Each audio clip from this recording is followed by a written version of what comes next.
এর ব্লগটা কিন্তু খুবই ইন্টারেস্টিং হচ্ছে, খালি খাবার আর খাবার।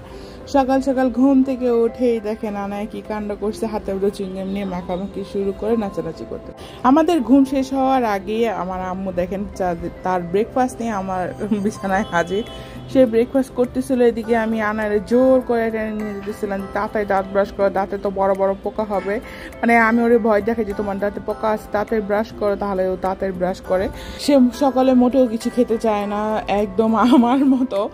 জানি না ও এতটুকু বাচ্চা কেন জানি সকালে কিছুই খেতে চায় না। তো জোর করে আমি যে 2টা ডিম বয়েল করতেছিলাম, একটা ও খাবে একটা আমি খাবো। বাট এরপরে যে কি কাহিনী হইলো তা তো দেখার জন্য আপনারা মানে প্রস্তুত হয়ে থাকেন। এদিকে দেখে বাহিরে প্রচুর পরিমাণে বাতাস এবং বৃষ্টি বৃষ্টি ওয়েদার। ডিম সিদ্ধ হওয়ার মাঝখানে আমি তার চুলটা বেঁধে দিলাম, কারণ আজকে তো আমরা যাব ফুপির বাসায়। কালকের ব্লগে তো বলেই ছিলাম যে আজকে আমরা ফুপির বাসায় আবার যাব।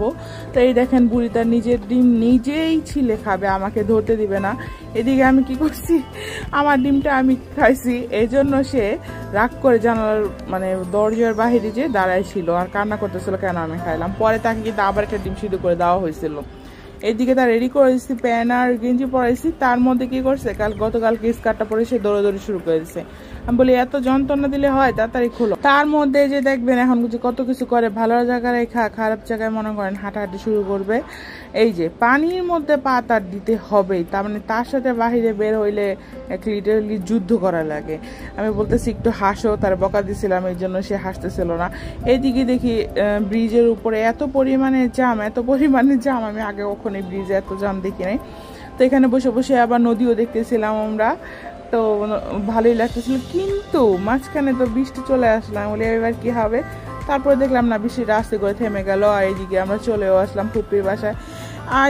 আনা তো 5 তলা উঠা একদম শুয়ে পড়ছে বিছানায়। আমি তাড়াতাড়ি করে তার পানি দিলাম, বললাম তুমি কি একদম হাঁপিয়ে গিয়েছো? বলে না, আমার অনেক পা ব্যথা করতেছে, হর্ন লাগতেছে। এইদিকে দেখি ফুপি যে রান্না তোড়জোড় শুরু করছে বলার বাইরে।